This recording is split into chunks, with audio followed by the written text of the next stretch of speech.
Hi అండి శ్రీకృష్ణ గారు. Hi hi hi hi. మీతో భలే ఉంటుంది. సంవత్సరానికి 3 సార్లు సినిమా 3 సినిమాలు అయినా వస్తుంటాయి. తరచూ కలుస్తూ ఉంటాం. ఇండస్ట్రీకి ఫీడ్ ఇస్తుంటారు. యంగ్ జనరేషన్లో క్విక్గా సినిమాలు చేయడం, తొందరగా సినిమా తర్వాత సినిమా మొదలెట్టేయడం అనేది చాలామంది మీ దగ్గర నుంచి నేర్చుకోవాలి. అయ్యో, ఇంత ఫాస్ట్గా ఈ అంటే కథలు ఎంచుకోవడానికి చాలా టైం పట్టేస్తుంటుంది చాలామందికి. మీరు టకటక అని నిర్ణయాలు ఎలా తీసుకుంటారు, ఎలా సెట్ చేస్తున్నారు ఈ ప్రాజెక్టులన్నీ? ఏం లేదండి, అంటే అందరూ ఏం సినిమాలు చేస్తున్నారో కమింగ్ 1-2 ఇయర్స్లో మనకి ఐడియా ఉంటుంది కదా. అది డిస్టోర్ట్ చేసేసుకుంటే ఏది వెళ్తుందో, అంటే ఏ జానర్ వెళ్తుందో జాగ్రత్తగా చూసుకుని దాంట్లో మనం ఫిట్ ఇన్ అవుతామా అనేది చూసుకుని దాన్ని ఒక ఐడియా కింద పెట్టుకుని మామూలుగా ఉంటాం మనం. బట్ ఇప్పుడు చూస్తుంటే సినారియో ఎదర్ కంటెంట్ అయినా ఉండాలి, ఎంటర్టైన్మెంట్ అయినా ఉండాలి, లేకపోతే ఒక వరల్డ్ క్రియేట్ చేయగలిగే అంత బడ్జెట్ ఉండాలి. ఆ వరల్డ్ని మళ్ళీ బాగా క్రియేట్ చేసి దాన్ని మంచిగా ఒక సంవత్సరం 2 సంవత్సరాలు తీసి చెయ్యాలి. బేసిక్గా ఇప్పుడు 3 కైండ్ ఆఫ్ ఫార్ములా ఫిల్మ్స్ ఆడుతున్నాయి మనం జాగ్రత్తగా చూస్తే. సో అంతేనండి, కంటెంట్ అస్మార్ట్లో దొరకదు, ఎంటర్టైన్మెంట్ అస్మార్ట్ దొరకదు, అలా అని ఆ పెద్ద స్కేల్ సినిమాల్లో నాకు దొరకవు. సో నాకు ఆ కోరికలు కూడా లేవు. సో మనకు వచ్చిన దాంట్లో బెస్ట్ కంటెంట్ ఏది లేదా బెస్ట్ ఎంటర్టైనర్ ఏది, అవి ప్లేసింగ్ ఆర్డర్ దేని తర్వాత ఏది చేస్తే బాగుంటుంది, అంటే ఆడియన్స్కి ఎగ్జైట్మెంట్ ఇవ్వడానికి ఏది బాగుంటుంది అని చూస్ చేసుకుని టకటక తొందరగా తీసుకుంటారా డిసిజన్, ఈ కథ చేయాలా వద్దా అన్నది? స్పాట్ నాకు మళ్ళీ ఆలోచించి అదేం ఉండదండి. స్పాట్ కథ వైజ్ అయితే స్పాట్, బట్ ఎప్పుడు దేని తర్వాత ఏది మొదలెడదాం అనేది కొంచెం ఆ టీంతో ఈ టీం నేను కలిపేస్తానండి. నా డైరెక్టర్లు అందరూ కూడా చాలా క్లోజ్గా ఉంటారు, నా ప్రొడ్యూసర్లు అందరూ కూడా ఒకళ్ళకొకళ్ళు బాగానే ఎప్పటికప్పుడు కలుస్తూ ఉంటాం. సో వాళ్ళు కూడా డిస్కషన్లు చేసుకుంటే హెల్తీగా ఉంటుందని, అంతకంటే ఏమీ లేదు. మీ ఆఫీస్ ఎప్పుడు డైరెక్టర్లతో రైటర్లతో నిండిపోయి ఉంటుందండి? అవును అవును. అట్మాస్ఫియర్ ఎలా ఉంటుంది? ఎప్పుడు గ్యాప్ ఉన్నా మొత్తం మనం వర్క్ చేసిన నా డైరెక్టర్లు కానీ అసిస్టెంట్ డైరెక్టర్లు కానీ ఎవరు మ్యాక్సిమం క్లోజ్గానే ఉంటారు అందరూ. ఒక్కొక్క బ్యాచ్కి ఒక్కొక్క టైం అన్నట్టు అనమాట. ఒక్కోసారి ఒక 15 డేస్కో లేకపోతే మంత్కి అట్లీస్ట్ ఒకసారి అందరం కలుస్తాం, అందరు డైరెక్టర్లు కలుస్తాం. ముందు నేను ఇప్పుడు ఫ్రెష్గా వర్క్ చేసే డైరెక్టర్లందరినీ కూడా నా పాత డైరెక్టర్లతో ఫ్రెండ్షిప్ ఎక్కువ బాండింగ్ ఉంటే వాళ్ళకి కూడా హెల్ప్ అవుతుంది కదా. అంతే కదండి, ఓవరాల్ మనం సినిమా చేసేటప్పుడు మనకి ర్యాపో, నేనేం ఆలోచిస్తున్నాను, మీరేం ఆలోచిస్తున్నారు, కెమెరామెన్ అందరు ఆలోచనలు ఒకటి కింద ఉండాలి. ఆ సింక్ అనేది ఫ్రెండ్షిప్ కానీ ఆ బాండ్ కానీ బాగా ఎక్కువ ఉన్నప్పుడు తెలిసిపోతాయి మనకు ఆటోమేటిక్గా, ఏం కావాలో కూడా తెలిసిపోతాయి. నేను ఎక్కడ వీక్ ఉన్నాను, లేకపోతే డైరెక్టర్ ఎక్కడ వీక్ ఉన్నాడు, లేకపోతే ఎవరు ఎక్కువ వీక్ ఉన్నారో ఈ జర్నీలో తెలిసిపోతాయి. కాబట్టి మనకి ఆ విషయంలో మనం ఎవరిదైనా సపోర్ట్ తీసుకుని ఐడియాస్ ఎక్స్చేంజ్. ఇప్పుడు ఫోటోగ్రఫీ గురించి పెద్ద ఆలోచించట్లేదు మీరు, ఓన్లీ కథ అంటున్నారు. నాకు అది ఈ ట్రావెల్లో 1 నెల 2 నెలల్లో ఓహో మీ మైండ్ సెట్ అది. నేనేం చేస్తున్నాను, ఇమీడియట్గా మంచి కెమెరామెన్ మీకు నేను ఇస్తున్నాను. మీరు నాతో తిరిగి ఏం చేస్తున్నారు, ఏమి అసలు ఏ కాస్ట్యూమ్ అన్న ఓకే అంటున్నాడు, ఏ స్టైల్ అన్న ఓకే అంటున్నాడు, వీడు మెయిన్ కంటెంటే అంటున్నాడు అంటే ఓకే, అది మీరు నాకు చెప్పరు. ఇప్పుడు పెట్టేటప్పుడు కాస్ట్యూమ్ డిజైనర్ని మంచి వాళ్ళని పెడతారు, లేకపోతే మేకప్ మంచి వాళ్ళని పెడతారు. ఫర్ ఎగ్జాంపుల్ నేను అంటున్నా. సో ఆ బాండ్ ఉంటే ఒకళ్ళకి దేంట్లో తక్కువ ఉన్నామో, ఎక్కడ తప్పు జరుగుతుందో దాన్ని పాయింట్అవుట్ చేసి కరెక్ట్ చేసుకోవచ్చు, అంతే. అదే కథలు ఏదైనా స్టోరీస్ బ్యాంక్ ఏమైనా మెయింటైన్ చేస్తున్నారా? లేదు. ఎప్పటికప్పుడు ఫ్రెష్గా ఎప్పటికప్పుడు టకటక. ఆ టీషర్ట్ మీద ఆ క్యాప్షన్ బాగా నచ్చింది నాకు. నీకు నాకంటే మంచి అమ్మాయి దొరుకుతుంది అంటే నమ్మొద్దు. అమ్మాయిలు సాధారణంగా బ్రేకప్ చెప్పేటప్పుడు ఇదే చెప్పే మాట. అవునవును. ఎంతమంది దగ్గర విన్నారు ఈ మాట? ఎవరు చెప్పలేదండి, చెప్పలేదు. అంటే అవకాశం రానివ్వలేదు, ఛాన్స్ ఇవ్వలేదు. అంటే సింగిల్ డేస్లో సింగిల్గా ఉన్నప్పుడే బాగుంటుందిరా అనుకుంటారు పెళ్ళైన తర్వాత. అవునవును. కొంతమంది ఏమో పెళ్ళైతే బాగుండేది, మనం సింగిల్ కష్టాలు పడలేకపోతున్నాం అంటారు. ఈ రెండిట్లో ఏది ఎక్కువ అనిపించింది? బేసిక్గా సింగిల్గా ఉన్న వాళ్ళు అరే ఇది అయితే బాగుండరా, ఎవరన్నా మంచి వాళ్ళు దొరికితే బాగుండరా అని ఎదురు చూస్తాం. వన్స్ అయిపోయిన తర్వాత మళ్ళీ అరే అమ్మాయి ఇప్పుడు అన్నీ మనకి టైంకి ఫుడ్ ఉంటుంది, లేకపోతే టైంకి కంపెనీ ఉంది మనకి, దీంట్లో కొద్ది రోజులు ఆ పీరియడ్ కూడా ఎంజాయ్ చేస్తాం. ఏది సింగిల్ లైఫ్లో ఎంజాయ్మెంట్ ఉంటుంది, ఇది ఒకటి తెలియని వెళ్తుంటుంది. మింగిల్ లైఫ్లో కూడా కొద్ది రోజులు పోయిన తర్వాత ఏదో మిస్ అవుతున్నాం అని వెళ్తుంటుంది. సో మనం ఒక సర్టెన్ ఏజ్కి వచ్చాక డే టైం వరకు సింగిల్ లైఫ్లో ఎలా ఉండేవాళ్ళం అలా ఉండి నైట్ అయ్యేసరికి రెస్పాన్సిబుల్ దీని కింద వెళ్ళిపోతే బెటర్ అని నేను అనుకుంటున్నాను. నేను అలాగే చేస్తాను. మీరు అలా మొత్తం 2 డివైడ్ చేశారు. డివైడ్ అండ్ సెపరేట్ కాదు, బట్ నా బిహేవియర్ అలాగే ఉంటుంది. బయట ఉన్నప్పుడు రెగ్యులర్ ఎలా ఉన్నట్టు ఉంటుంది. మళ్ళీ సాయంత్రం ఇది వెళ్ళాక మాత్రం మళ్ళీ ఈ టాపిక్స్ ఏం తీసుకురావు. మనది సినిమా గురించే డిస్కషనల్ టాపిక్లు ఉంటాయి కదా, అవి ఇంటికి వెళ్ళి ఇంక ఉండవు, జీరో. ఆ లైఫ్ మామూలుగా అయితే పెళ్ళిన తర్వాత కంప్లైంట్లు పెరుగుతుంటాయి కదా, పెరుగుతాయి. లేట్లుగా ఇంటికి వస్తున్నాం, లేకపోతే ఏ ఫ్రెండ్ అడు ఆడెక్కు మన టైం వేస్ట్ చేస్తున్నాడేమో అంటే మనం ఇంటికి వచ్చేయాలని అనుకుంటారు కదా, అక్కడికి వెళ్ళి ఆ ఫ్రెండ్ గ్రూప్స్లో కూడా కండిషన్స్ ఉంటాయి. మళ్ళీ అలా రావట్లేదు, టైంకి రావట్లేదు, తినట్లేదు, ఎందుకు అక్కడ అంతసేపు, ఇవన్నీ ఆబ్వియస్లీ అందరి లైఫ్లోనే ఉంటాయి. మీ మిస్సెస్ నుంచి మీకు వినిపించే కంప్లైంట్ ఏంటి? ఏముండదండి, అంటే టైం అయ్యే టైంకి ఈవినింగ్ ఇంకా రాలేదేంటి, ఇప్పుడు లేట్ అయితే రాలేదేంటి, అంతసేపు పడుతుంది, ఇవే. మనం తిన్నామా, ఇవి ఉంటాయి. ఇవి మనం పనిలో ఉన్నప్పుడు ఇవన్నీ పట్టించుకోం కదా, అది తినలేదు ఇలా అన్నప్పుడు టైంకి తినాలి, ఇవన్నీ ఇవి ఉంటాయి. ఇంక రెగ్యులర్గా అందరికీ ఉండే ఇంట్లో ఉన్నట్టే. ట్రైలర్ చూస్తే మీరు చాలా ఈజీగా చేసుకుంటూ వెళ్ళిపోయారు. శ్రీ విష్ణుకి ఇది tailor made character, tailor made కథ, టైటిల్ కూడా అనిపించింది. మీరు కూడా అంతలా ఎంజాయ్ చేశారా సెట్లో? చాలా ఎంజాయ్ చేశాను. అంటే హానెస్ట్గా మామూలుగా మనం సినిమా చేసేటప్పుడు కథ ఎంచుకుని అనుకున్నది వస్తుందా, లేకపోతే ఏమైనా మిస్ అవుతున్నాయా, ఏ రోజుగా రోజు టెన్షన్ ఉంటుంది నాకు. మామూలుగా సీన్ భలే సీన్, ఇది బాగా చేయాలి, ఇది ఉంటుంది మూడ్ మామూలుగా. ఎప్పుడు బాగా వచ్చిందా, బాగానే వచ్చిందా, ఇప్పుడు ఇది అందరికీ బాగానే అనిపిస్తుంది కదా, ఈ టెన్షన్ ఎక్కువ ఉండేది. ఇది నాకు 1% కూడా డౌట్ నాకే ఎవరికీ రాలా. అంటే చేస్తున్నంతసేపు నవ్వేస్తున్నారు అందరూ, చూస్తున్నప్పుడు నవ్వుతున్నారు. అది స్లోగా డబ్బింగ్ దశకొచ్చాక అక్కడ నవ్వుతున్నారు, మ్యూజిక్కి వెళ్ళాక అక్కడ నవ్వుతున్నారు. అలా ఏ డిపార్ట్మెంట్కి వెళ్ళినా కూడా సినిమా వర్కింగ్ ప్రాసెస్ పూర్తి చేసుకున్నాక అదే ఎడిట్లు ఇవన్నీ ఉంటాయి కదా, ఈ పోస్ట్ అంతా కూడా వెళ్ళే ప్రాసెస్లో అందరూ కూడా విపరీతంగా ఎంజాయ్ చేస్తున్నారు. పైగా నాకు చెప్పే ఇవన్నీ ఏంటంటే, నవ్వుతూ పని చేయటం అంటే ఇదేనేమో సార్ అని చెప్పి నాతో ఈ సినిమాకి చాలామంది అన్నారనమాట. మా డబ్బింగ్ ఇంజనీర్ గారు వీళ్ళందరూ, సార్ నవ్వుతూ పని చేయటం అంటే ఇదేనేమో, ఎంత అంటే మీరు బయట కూడా ఇలాగే ఉంటారా, అలా మేము మాట్లాడి చాలా బాగున్నాయి అంటే నెంబర్ ఆఫ్ టైమ్స్ తింటూ ఉంటాం కదా అక్కడ. సో అలా తెలియకుండా వెరీ పాజిటివ్గా అందరూ చాలా ఎంజాయ్ చేస్తూ వర్క్ చేశామండి అందరూ.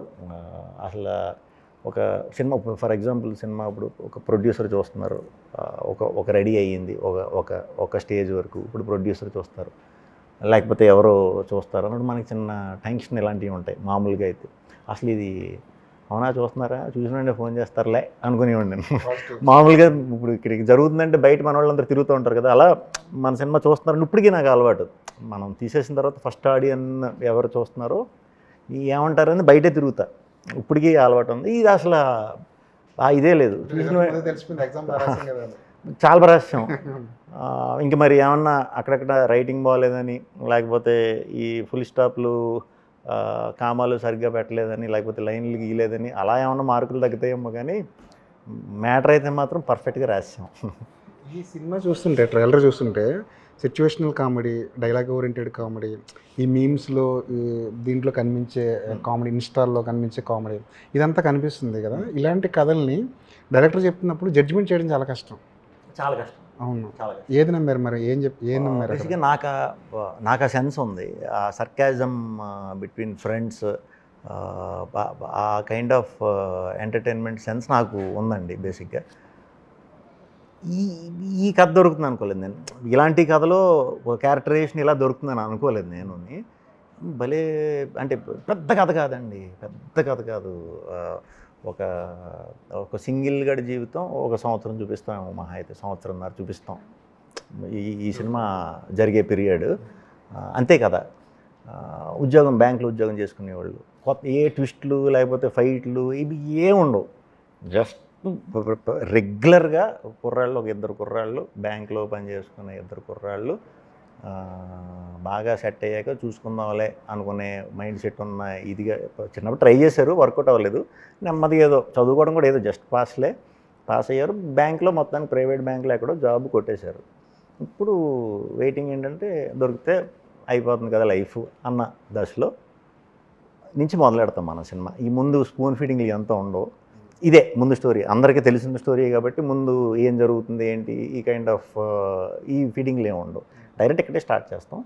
సో ఇప్పుడు వీళ్ళకి అమ్మాయి దొరకదని కూడా దొరికింది. దొరికిన తర్వాత ఒకటే దొరకలేదురా ఇన్నాళ్ళు స్వామి అని ఎడుతున్నప్పుడు ఇద్దరు దొరికారు. ఇప్పుడు వీడు ఎలా డీల్ చేశాడు, వీడు ప్రేమించిన వాళ్ళు దగ్గరికి వెళ్ళాడా, వీడిని ప్రేమించిన వాళ్ళ దగ్గరికి వెళ్ళాడా అనేది కథ. ఇంతే కథ. ఈ కథ డ్రైవ్ ఎలా ఉంది, స్క్రీన్ ప్లే ఎక్కడెక్కడ ఎలా మారుతుంది అనేది దాని పని అది చేసుకుంటూ ఉంటుంది. ఇంకా వాటితో సంబంధం లేకుండా నేను కిషోర్ గారు మాత్రం ఫస్ట్ నుంచి లాస్ట్ వరకు దడమంటే నవ్విస్తూనే ఉంటాం. డైరెక్టర్ కథ చెప్తున్నప్పుడు మొత్తం సినిమా మొత్తం చూపించారా మీకు? అంటే సీన్స్ పరంగా, స్క్రీన్ ప్లే పరంగా మొత్తం అంతా చెప్పారా? అంటే ఈ కామెడీ ట్రాక్లతో సహా చెప్పారు మొత్తం. నాకు తమిళ్ పూర్తిగా వచ్చేది, ఒక 50-60% అర్థం చేసుకుంటా, ఒక 30% మాట్లాడేయగలుగుతా, కమ్యూనికేట్ చేయగలుగుతా. ఇది నాకు భలే అనిపించింది అనమాట. ఓకే దీని ఓహో ఇలా వచ్చింది. ఆ కనెక్షన్స్ అన్నీ చాలా బాగా అనిపించింది. భలే ఉంది, క్యూట్ ఉంది కథ, సింపుల్ కథ ఉంది. నేను లవ్ స్టోరీలు ఎప్పుడు చేయలే, అందులో ఇది చిన్న ట్రయాంగిల్ లవ్ స్టోరీ. ఓకే బాగుంటుందేమో, సరదాగా ఉంటుందేమో అని అనుకున్నాం. బట్ దీన్ని మరి తెలుగులోకి మారిస్తే ఎలా ఉంటుంది అనేది చిన్న డౌట్ వచ్చింది. అంటే అక్కడ కామెడీ టైమింగ్ వేరుంటుంది, ఇక్కడ వేరుంటుంది, కొంచెం చిన్న డిఫరెన్సెస్ ఉంటాయి. సో అది మార్చి చూద్దాంలే అనుకునే టైంకి అరవింద్ గారు అనుకోకుండా ఇని అదిరిపోయింది అన్నారు. ఏంటిది అయితే పెద్ద మార్చక్కర్లేదేమో అని అనుకున్నాం. బట్ కొద్ది రోజులు పోయిన తర్వాత అరవింద్ గారు కూడా ఇప్పుడు నేను తమిళ్లో వినేసాను, ఇప్పుడు తెలుగుకి ఇది ఎలా ఉంటుందంటారు అంటే, తమిళ్కి ఏం లేదండి, తమిళ్కి తెలుగుకి కామెడీ ఇది ఎలా ఉన్నా మనం డెలివర్ చేసే టైమింగు షార్ట్ డివిజన్లు వేరేగా ఉంటాయి. తమిళ్ ఎక్కువ ఎంటర్టైన్మెంట్ సీన్ కట్లు ఎక్కువ ఉండవండి, తమిళ్ అదే అలవాటు. మనకేంటంటే ఒక కట్టేసి రియాక్షన్ వేస్తాం, మనకు అది అలవాటు కామెడీలో. సో ఆ వేరియేషన్ ఉంటుంది, అది ఒకటే కొంచెం జాగ్రత్తగా చూసుకోవాలనుకున్నాం, అది ముందు నుంచి కేర్ తీసుకున్నాం. సో సోషల్ మీడియాలో పాపులర్ అయిన కంటెంట్ని డైలాగుల్లో మార్చి దాన్ని జోకులు చేసినప్పుడు మనకు అది చేస్తున్నప్పుడు బాగానే ఉంటుంది, కానీ కొన్ని రోజులు పోయిన తర్వాత అవన్నీ పాతపడిపోతుంటాయి. మళ్ళీ కొత్తగా ఆ టైంలో ఏదో కొత్తగా వచ్చి ఉంటుంది, దానికి కనెక్ట్ అయ్యే వాళ్ళు వేరే ఉంటారు. ఈ ఇబ్బంది ఉంది కదా. నాకు అర్థం అదే ఇప్పుడు సోషల్ మీడియాలో వచ్చిన కంటెంట్ ఏదైతే ఉందో కొంత మీ సినిమాలో కనిపించింది, కానీ రోజులు మారే కొద్దీ కొత్త కంటెంట్ ఏదో వస్తుంది, దానికి అట్రాక్ట్ అవుతుంటారు, ఇవన్నీ పాతపడిపోతుంటాయి. రిలీజ్ అయ్యేటప్పటికి అంత కిక్ అంత హైప్ ఉంటుంది అన్న నమ్మకం ఎలా కలుగుతుంది మీకు? అంటే మనకి ఇప్పుడు నాకు మేలో రిలీజ్ ఉంది, May 9th రిలీజ్ ఉంది. సో ఏప్రిల్లో ఏమున్నాయి హాట్ టాపిక్స్, ఏప్రిల్ అయితే దాటనే ఉన్నాం. సో ఇప్పుడు ఫ్రెష్గా ఈ 10 రోజుల్లో ఏమున్నాయి, అవే రిలీజ్కి హాట్గా ఏమున్నాయో మ్యాక్సిమం అవే పెడితే ఈజీ కనెక్ట్ అవుతారు. కొన్ని ఉంటాయి, కొన్ని ఎప్పుడు చేసినా కూడా అది గుర్తుండిపోతాయి బాగా. కొన్ని ఏంటంటే ఒక నెల 2 నెలల్లో ఒక స్పాన్ ఉంటుందండి. ఏ మీమ్ కన్నా ఒక ఓవర్ నైట్, ఇప్పుడు కుర్చీ మడత పెడితే అనే సాంగ్ ఉంది, అలా కొంత టైం ఉంటుంది. దాన్ని తీసుకెళ్ళి కొంతమంది నెక్స్ట్ లెవెల్లో పెట్టి ఎక్కువ రోజులు గుర్తుండేలా చేస్తారు. ఏదైనా అంతే కదా, ఎన్ని రోజులు గుర్తుంటుంది అన్నదే క్వశ్చన్. గుర్తుండి వేస్తే మాత్రం ఆ మధ్యకాలంలో జరిగిన అయితే మాత్రం ఈజీగా కనెక్ట్ అవుతాడు. మ్యాక్సిమం అంటే అవి కావాలని నవ్వించాలని ఫోర్స్ఫుల్గా పెట్టేయటం కాదు, అక్కడే మన టైమింగ్ హెల్ప్ అవుద్ది. మనకు నిజంగా ప్రాపర్ టైమింగ్ ఇది ఉన్నప్పుడు కరెక్ట్గా దూరుతుంది, లేకపోతే అది మరీ వాంటెడ్లీ చేసినట్టు ఉంటుంది. ఆ డైలాగ్ డెలివరీ మోడ్యులేషన్ మీరు ఎలా పట్టారు అసలు? మీకు ఎలా అది పట్టుకోగలిగారు దాన్ని? బాలకృష్ణ మాట్లాడడం అంటే వర్డ్స్ ట్రోల్ అవ్వడం, మాట్లాడుతూ పదాలు ట్రోల్ అవ్వడం, అది యాక్చువల్లీ కంటెంట్ వైజ్ అండి. మనకు అది అమ్మాయిలను ప్రేమించాలంటే 3 దారులు. ఒక దారి గుడ్ బాయ్స్, అదొక వర్షన్ చెప్పేస్తాను. రెండోది bad boys, alpha mail theory అని చెప్పి, ఈ మధ్యన మనం ఆల్ఫా మెయిల్ థియరీ అంటే ఏదన్నాం, యానిమల్ సినిమా తిన్నాం. యానిమల్ సినిమాకి మోస్ట్ కనెక్టింగ్ మోస్ట్ ఏది ఉంది, ఆ బాడీ లాంగ్వేజ్ వాడాం.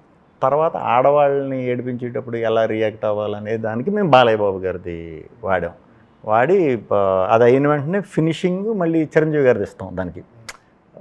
ఊరినే ఆ బాడీ లాంగ్వేజ్ ఊరికే జస్ట్ ఫర్ ఫన్, అరే ఏంటి హీరోలాగా టకటకటకటగా మాట్లాడుతున్నాడు, భలే ఉంది అనే స్టార్టింగ్లో వచ్చే సీన్ అండి అది. మిమ్మల్ని నేను ఎంత స్పీడ్గా సినిమాలోకి ఆ క్యారెక్టరైజేషన్లోకి తీసుకుపోతే మీరు అంత బాగా సినిమా అర్థం చేసుకుంటారు అనేది ఒక చిన్న ఇది. దాని ప్రకారం అప్పటికప్పుడు ఆ మూడ్లో, ఆ వేళ్ళలో, ఆ ఎన్విరాన్మెంట్లో చేసేయడం తప్పితే స్పెషల్ ప్రిపేర్ అయితే ఫన్ వర్కౌట్ అవుతుంది. నాకు వర్కౌట్ అవుతుంది. నాకు రాదు. స్క్రిప్ట్లో రాసుకుని దాన్ని సెట్లో తీసుకొచ్చారా, లేదంటే సెట్లో అప్పటికప్పుడు అనుకున్నది? సెట్లో ఉన్న డైలాగ్ని ఆల్ఫా మేల్ థియరీ అని చెప్పాలి. అది ఎలా చెప్తే బాగుంటుంది, నాకు ఆ ఫ్లో వచ్చింది. సంస్కృతిలో నేను యంత్రనారేత పూరేతి తంత్రనారేతి తత్ర దేవత, ఇది డైలాగు. ఇది నేను చెప్పినా స్లోగా ఎవరికి అర్థం కాదు. బట్ నేను సంస్కృతి అనేది పోర్ట్రేట్ చేయాలి అక్కడ. అప్పుడు నాకు స్పీడ్గా డైలాగులు చెప్పేది బాలయ్యబాబు గారు. నేను అన్ని సినిమాల్లో సెంటిమెంట్ కింద సరదాగా ఆయన ఎప్పుడు పెడతానే ఉంటాను. అది ఆడియన్స్ కూడా చాలా నచ్చుతూ ఉంటుంది. సేమ్ అదేవిధంగా దీంట్లో కూడా బాలయ్యబాబు గారితో చాలామంది పెట్టాం. చిరంజీవి గారికి ఉంటాయి, వెంకటేష్ గారికి ఉంటాయి, చాలా చాలా ఉంటాయండి. చాలా అన్నీ కూడా సరదాగా ఉంటాయి. వెరీ అరే భలే అంటే వాళ్ళు కూడా ఎప్పుడో సినిమాల్లో చెప్పేసిన డైలాగులు కదా, మనం ఇప్పుడు కరెక్ట్గా అది యూజ్ చేస్తే వాళ్ళకి అంటే వాళ్ళ అబ్బాయి నుంచి వాళ్ళందరూ కూడా ఇష్టపడతారు. ఏమంటే వెనకాల మీరు నమ్మరు, మరి మీకు గ్యారంటీ తెలిసే ఉంటుంది. ఇప్పుడు ఒక సీన్ జరుగుతుందండి ఇక్కడ, వెనకాల ప్రభాస్ గారి ఫోటో ఏదో రెఫరెన్స్ ఉంటుంది, మహేష్ బాబు గారిదో ఎన్టీఆర్ గారిదో. అది మినిమం ఒక 25-30 మంది సినిమా రిలీజ్ అయిన రోజు పట్టేసి పోస్ట్ చేస్తారు. వాళ్ళు చాలా హ్యాపీ ఫీల్ అవుతారు, మా హీరోది పెట్టాడు అని. నేను భయంకరమైన తెలుగు హీరోల అభిమాని. నేను వెంకటేష్ గారికి వేరే అభిమాని. సినిమా ఇండస్ట్రీకి వచ్చిన తర్వాత నాకు అందరి హీరోల గురించి తెలిసిన తర్వాత, పరిచయం అయిన తర్వాత అందరూ ఇష్టమే, నాకు విపరీతమైన ఇష్టం. సో ఎప్పటికప్పుడు ఆయన హీరోలు ఇష్టం అంటే వాళ్ళ అభిమానులు కూడా ఇష్టమే కదా. నేను ఒక అభిమాని కింద ఉన్నప్పుడు వాళ్ళని కూడా సరదా చేయాలి. ఒక సినిమాకి వచ్చినప్పుడు అందరు అభిమానులు సరదా చేయాలి. సరదాగా మహేష్ బాబు గారు ఫోటో పెట్టడం, లేకపోతే దిద్దు పెట్టడం, చాలామంది సినిమాల్లో చేశారు ఇంతకుముందు, నేను చేస్తాను అంతే. శివయ్య ఇష్యూ క్లోజ్ అయినట్టు ఆ రోజే క్లోజ్ అయిపోయింది. మార్నింగ్ మొదలైంది, ఈవినింగ్ కల్లా అదే సారీ చెప్పేటతో క్లోజ్ అయిపోయింది. కాకపోతే ముందే ట్రైలర్ చూపిస్తే కొంచెం పాజిటివ్ నోట్తోనే ఎండ్ అయ్యేదేమో కదా. ముందే ట్రైలర్ చూపిస్తే విష్ణు గారికి అసలు ఆ థాట్ లేదు. అండ్ ఒక పక్క ట్రైలర్ రెడీ అవుతుంది. ఇప్పుడు నేను ట్రైలర్ అందరితో పాటు చూశాను అంటే, ఇప్పుడు అలా చెప్పినా మీకు అది నమ్మశక్యం కాదు. ఎందుకు అంటే ఇక్కడ మన ప్రొడక్షన్లో గత సినిమాల అనుభవం వల్ల గీతార్ట్స్లో చాలా సెక్యూర్డ్గా ఉంటుంది ఏది కంటెంట్ అంతా కూడా. ఎట్టి పరిస్థితుల్లో బయటికి వెళ్ళడానికి మిగతా సినిమాలు ఫోన్లు వేసుకుంటారు, అలా ఉండదు. కొన్ని చాలా స్ట్రిక్ట్ రూల్స్ ఉంటాయి. సో వెళ్ళినప్పుడు చూస్తాం ఫ్లోలో 10-15 ట్రైలర్లు జరుగుతూ ఉంటాయి, 10-15 వర్షన్లు జరుగుతూ ఉంటాయి. అదట్టు నా సినిమా ఎప్పుడు 3 నెలల ముందే ట్రైలర్ రెడీ చేసుకుని ఉంచుతాను నేను. మేము చేసుకునే టైంకి అంటే ఇంక డీప్ వెళ్ళిపోతే బోల్డ్ వస్తాయి. ఆ సినిమా కూడా రిలీజ్ డేట్ మారటం జరిగింది. మేము జరుగుతూ మేము ఒక 10-15 ట్రైలర్లు పెట్టుకున్న దాంట్లో 2 ట్రైలర్ సెలెక్ట్ చేసాం లాస్ట్కి. ఈ మూడ్లో ఉంటాం కదా, ఎవరికి అంటే నిజంగా ఇంటెన్షనల్గా పెట్టుంటే చూపిందాం, పర్మిషన్ అడుగుతాం, ఏమండి ఇది ఇలా చేసాము అని. ఇంటెన్షనల్ అయితే అది ఇంటెన్షన్ లేదు కాబట్టి అడగలేదు, లేకపోతే ఉంటుందో లేదో కూడా తెలియదు. అలా రచ్చ అవుతుంది అనుకుంటే కనుక పెట్టం కదా వాంటెడ్లీ. కాకపోతే టీం ఇబ్బంది పడ్డారని తెలిసిన వెంటనే ఇది అనవసరంగా గొడవ మళ్ళీ పెద్దది అయిపోయి అందరి టైం వేస్ట్, దానివల్ల ఎవరికి ఉపయోగం ఉండదు. సో సారీ చెప్తే ఇష్యూ క్లోజ్ అయిపోతుంది, తప్పులేదు సారీ చెప్పడం, ఇష్యూ క్లోజ్ అవుతుందంటే ఏది రైట్ ఏది రాంగ్ అని తర్వాత తెలుస్తుంది. సో ఇమీడియట్గా నేనే అది క్లోజ్ చేసి చాలా తొందరగా, అంటే డిలే చేయకుండా. డిలే అందరికీ ఇబ్బంది, మనకి పని అవ్వట్లేదు ఇక్కడ, ఒక పక్క అందరు టైంలు వేస్ట్ చేసుకుని. స్వాగ్ రిజల్ట్ బాగా డిసప్పాయింట్ చేస్తుందా? అది అసలు క్వశ్చనే లేదండి డిసప్పాయింట్ అని. ఇంకొంచెం బెటర్గా కలెక్షన్ల పరంగా వచ్చింటే మా విశ్వప్రసాద్ గారికి ఏమన్నా ఇది అవుతుందేమో. ఎందుకంటే ఆ సినిమాకి నేను నిజంగా 100 కోట్లు పెట్టి బడ్జెట్ పెట్టి సినిమా తీసినా నాకు అంత పేరు రాదు. నాకు అంత పేరు వచ్చేసింది. నేను పేరే ఎక్కువ చూసుకుంటాను ముందు, డబ్బు ఎలాగైనా వస్తుంది అది. బట్ అంత పేరు వచ్చింది కాబట్టి నాకు దట్టు ఓటీటీలో వచ్చిన తర్వాత నాకు ఇంతకుముందు తమిళ్, మలయాళం, కన్నడ చాలా చాలా మంచిగా చాలా మంచిగా ఆదరించేవారు నా సినిమాలు, నా కాన్సెప్ట్లు అన్నీ. ఫస్ట్ టైం నాకు స్వాగ్, ఓం బింబుష్ నాకు చాలా బాగా ఓపెన్ చేసినాయి అక్కడ. ఏది అటువైపు ఓపెన్ చేసినట్టు నేను ఇప్పుడు అక్కడికి వెళ్ళి చేసేస్తానని కాదు. బట్ ఓకే, వాళ్ళు కూడా థ్రిల్ అవుతున్నారు. ఎవరెవరో మనకు తెలియదు. నేను అటు వెళ్ళినప్పుడల్లా ఎలా చేశాను నా పాత సినిమాలు కూడా చూస్తున్నారు అనమాట. ఈడెవడో ఎప్పటి నుంచో ఉన్నాడేమో, ఈడెవడో పెద్ద హీరో ఏమో చాలా రోజుల నుంచి ఉన్నాడేమో, లేకపోతే ఇన్ని క్యారెక్టర్లు ఎందుకు చేస్తాడని చెప్పి చాలామంది సర్ప్రైజ్ అయ్యారు. సో అంత పేరు వచ్చింది కాబట్టి నాకు. అండ్ దట్టు మేము తీసినప్పుడే డెఫినెట్గా అది క్లాసిక్ సినిమా అనేది నేను మైండ్లో అనుకున్నాను. క్లాసిక్ ఇన్ ద సెన్స్ ఒక 10 సంవత్సరాల తర్వాత చూసినా కూడా మనకి ఆ రోజులు ఎలా తీశారా, బాగా తీశారా, మీనింగ్ క్లాసిక్ నాకు తెలిసి. సో 10 ఏళ్ళ తర్వాత చూస్తే ఇప్పుడు 10 ఏళ్ళ వయసులో ఉన్నవాళ్ళు 20కి వస్తారు, 20కి 30కి వస్తారు.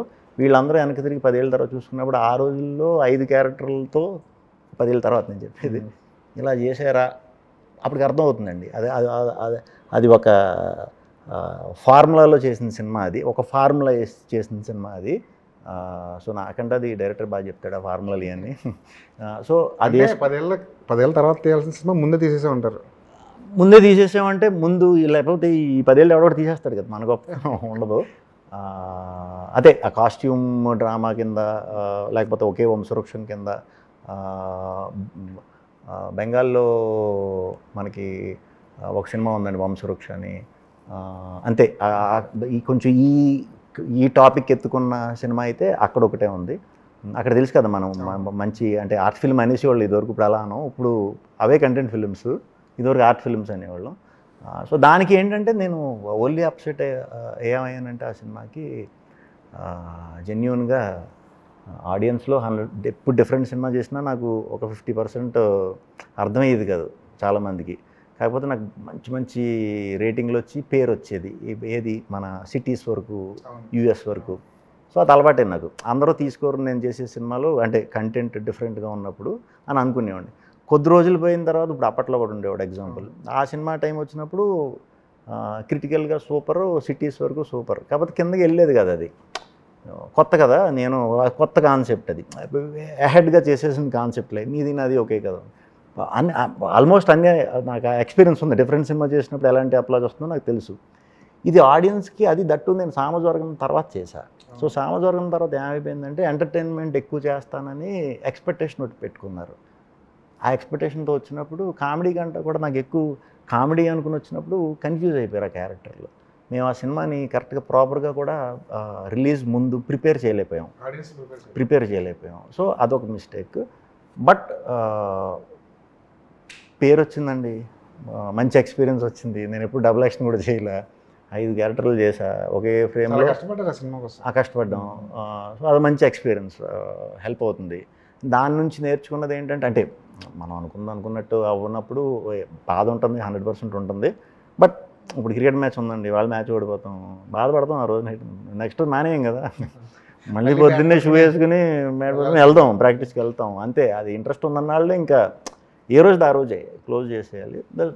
స్వాగ్ కూడా అంతే, స్వాగ్ కూడా పేరు ఫ్యూచర్లో కూడా రెడీ ఎక్స్పెరిమెంటల్ చేయడానికి. ఇలాంటి నేను ఎప్పుడు రెడీ అండి, ఎప్పుడు రెడీ.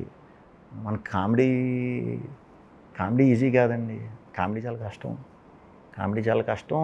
ప్లస్ కామెడీ చేయాలంటే కుదరాలి, పక్క అందరూ కుదరాలి. నేను ఒక్కడనే కామెడీ చెప్పించాడు అనుకుంటారు, అంతే కదా. ఇప్పుడు ఏదన్నా ఇప్పుడు మీ కామెడీ నాకు చేస్తున్నాను కదా అని చేసేయమంటే నాకు ఉండాలి, పక్కోళ్ళు బట్టి దాన్ని బట్టి కామెడీ వస్తుంది. అది ఆత్మాటలు మనకు దొరికేది, ఒక్కోసారి దొరుకుతుంది మంచి కదా అనుకుంటాం. బట్ దొరికే ఆర్టిస్టులు బట్టి దాన్ని బట్టి మనం ఒకటి ఊహిస్తాం కదా ఎంటర్టైన్మెంట్ పండుద్దని, మిస్ అయిపోతాం, తెలియకుండా మిస్ అయిపోతాం. దట్టు ఇప్పుడు కామెడీ బాగా ఇదివరకు సపోర్టింగ్ ఉన్న యాక్టర్లు ఇప్పుడు అంతమంది లేరు, అసలు లేరు. నిజంగా ఒక 5 చెప్పండి యంగ్ ఎవరన్నా ఫట్మని ఒక గ్రూప్ అయ్యి ఒక సినిమా చేద్దాంరా సరదాగా, ఏదైనా అడ్వెంచర్ సినిమా, యాక్షన్ మోడ్లోకి వెళ్ళిపోయారు, నరికేస్తున్నారు అందరూ. ఇంకా కామెడీ చేసే వాళ్ళు ఎవరున్నారు? లేరు. సపోర్టింగ్ యాక్టర్స్ కూడా లేరండి. సపోర్టింగ్ యాక్టర్స్ కూడా ఒక కథ రాసుకుని మంచి ఫ్యామిలీ ఎంటర్టైనర్ తీద్దామంటే మా ఫ్యామిలీ సినిమా అంటే 15-20 మంది ఉండాలి. దాంట్లో ఒక 5-6 మనకి ఫన్ చేసేవాళ్ళు ఉండాలి కదా, అది తగ్గిపోయారు, బాగా తగ్గిపోయారు. సో కామెడీ కంటిన్యూస్గా చేసేయడం కూడా చాలా కష్టం, దొరకాలి, కుదరాలి, ఇవన్నీ ఉంటాయి. అట్ ది సేమ్ టైం కాన్సెప్ట్లు కూడా దొరకటం అనేది అంత ఈజీ కాదు. ఇది ఇంకా నిరంతర పోరాటం, మనం సినిమాలో ఉన్నన్నాళ్ళు జరుగుతూనే ఉంటుంది. ఫస్ట్లో కంగారు పడిపోయి వీటి మీద టైం వేస్ట్ చేసేవాళ్ళం, ఇప్పుడు క్లారిటీ వచ్చింది కాబట్టి టైము మనకు వచ్చేది మనకు వస్తుంది. May 9 అంటే ఐకానిక్ డే, అది అవును. జగదేకవీరుడు అతిలోక సుందరి రిలీజ్ అయిన రోజు మళ్ళీ దాన్ని రిలీజ్ చేస్తున్నారు. అవును. ఆ సినిమాతో మీకున్న ఎక్స్పీరియన్స్? నేను చిన్నప్పుడు అండి బాగా గుర్తు ఆ సినిమాకి. ఆ సినిమా ఉంగరం ఒకటే ఆయన తెచ్చేసి పవర్స్ వస్తాయి, ఆంగ్లికం తెచ్చేసిన తర్వాత పవర్స్ వస్తాయి, ఆవిడ పైనుంచి కిందకు వస్తుంది. కిందకు వచ్చిన తర్వాత పిల్లలు ఉంటారు ఆ సినిమాలో, అందులో ఎక్కువ చిరంజీవి గారు పిల్లలు ఎక్కువ ఉండటం వల్ల మోర్ కనెక్షన్ అనమాట. ఆ పిల్లలను కాబట్టి సీక్వెన్స్లు అవి ఉంటాయి, జీప్ ఫైట్లు అవన్నీ ఉంటాయి. ఆ లొకేషన్లు అన్నీ కూడా అప్పుడు ఊటీ అనుకుంటుంది, ఫ్రెష్గా ఉండేది. ఆయన గెటప్ ఒక ఇది పెట్టుకొని కుక్కను చూపించి ఇలా అన్నప్పుడు అది వచ్చి ఇలా దండం పెట్టడం, ఎప్పుడో చిన్నప్పుడు చూసిన సినిమాయే, బట్ అది క్లాసిక్ అండి. అది మళ్ళీ దాంట్లో కూడా మళ్ళీ కమర్షియల్ యాంగిల్, విలన్లు ఉంటారు, వాళ్ళ దగ్గరికి వెళ్ళిపోయే ప్రమాదం ఉంటుంది, ఫైట్లు ఉంటాయి, ఇది అని తెలిసిపోతుంది. క్లైమాక్స్ సముద్రం దగ్గర ఉంగరం వదిలేయటం, చేప మింగటం అంటే మళ్ళీ ఉంటుందా అని మనకు అప్పుడు తెలీదు. అప్పుడు పార్ట్ 2లో అవన్నీ తెలియదు కదా మనకి, ఉంటుందేమో అన్నట్టు అనిపిస్తుంది మనకి. Super memory. రాఘవేంద్ర గారు పర్ఫెక్ట్ సీక్వెల్కి ప్లాన్ చేశారు. అది పర్ఫెక్ట్. ఇప్పుడు అలాంటి స్క్రీన్ ప్లే. అవును. సో సేమ్ డే పాటలు తిరిగిపోతాయి. Super cinema. చాలా మంది వెయిట్ చేస్తారు మే 9న రావాలి కొన్ని సినిమాలు. అవునండి. మే 9 నాకెందుకు ఇష్టమైన డేట్ అంటే అదే, నేను వెంకటేష్ గారి ఫ్యాను, ప్రేమించుకున్నారా చిన్నప్పుడు బాగా గుర్తు ఆ డేటు. మే 9th అప్పుడు 5th class 6th class summer. అదే ఇది వరకు సమ్మర్ అంటే బోల్డ్ సినిమాలు ఉండేవి, వెళ్ళేవాళ్ళం కూడా, అదొక ఇది కింద. ఇప్పుడంటే మీన్స్ ఆఫ్ ఎంటర్టైన్మెంట్ కొంచెం పెరిగింది కాబట్టి కొంచెం తగ్గింది వీక్ డేస్లో. నిజంగా సినిమా బాగుందంటే మన అదృష్టం. తెలుగులో అయితే మాత్రం సినిమా బాగుందంటే 100% చూస్తారు. రైట్ సార్, మే 9న వచ్చిన చాలా సినిమాలు హిట్ అయ్యాయి, సూపర్ హిట్ అయ్యాయి, క్లాసిక్స్ అయ్యాయి. మీ సినిమా కూడా ఆ జాబితాలో చేరాలని కోరుకుంటున్నాను. Thank you very much. Thank you.